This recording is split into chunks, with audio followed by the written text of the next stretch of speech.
ఇలా చూడు షిన్చాన్, రేపు నీకు స్కూల్ ఉంది. ఇలా కూర్చుని టీవీ చూస్తూ ఉన్నావంటే రేపు ఉదయాన్నే నువ్వు నిద్ర లేవు. తర్వాత నాకే ఇబ్బంది అవుతుంది. ఏంటమ్మా మీరు ముఖ్యాంశాల కోసం నేను ఎంత టెన్షన్ గా కూర్చున్నాను. అది కాదు షిన్చాన్, రేపు ఉదయాన్నే నువ్వు నిద్ర లేవు. వెళ్ళి త్వరగా పడుకో. నా మాట విని షిన్చాన్. నా లాంటి మేధావిని ఇలా న్యూస్ చూడకుండా ఆపితే ఇక ఈ దేశాన్ని నేను ఎలా కాపాడగలనమ్మా? అప్పుడు వీధిలో ఉన్న వాళ్ళు కూడా నాకు మర్యాద ఇవ్వరు.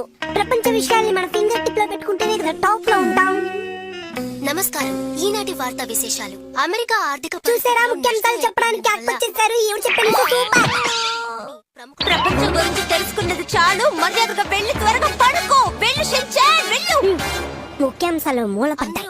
నువ్వు ఈ డ్రెస్ లో ఉన్నంత వరకు నిన్ను పడుకోబెట్టడం కష్టమే. ఉండు, నేను వెళ్ళి నీ నైట్ డ్రెస్ తీసుకొస్తాను. ఎక్సర్సైజ్ చేస్తేనే 6 ప్యాక్స్ వస్తాయంట. చాలు, మర్యాదగా నీ డ్రెస్ మార్చుకో షిన్చాన్. 1,00,000 పనులు ఉన్నాయి. డిస్టర్బ్ చేయకండి.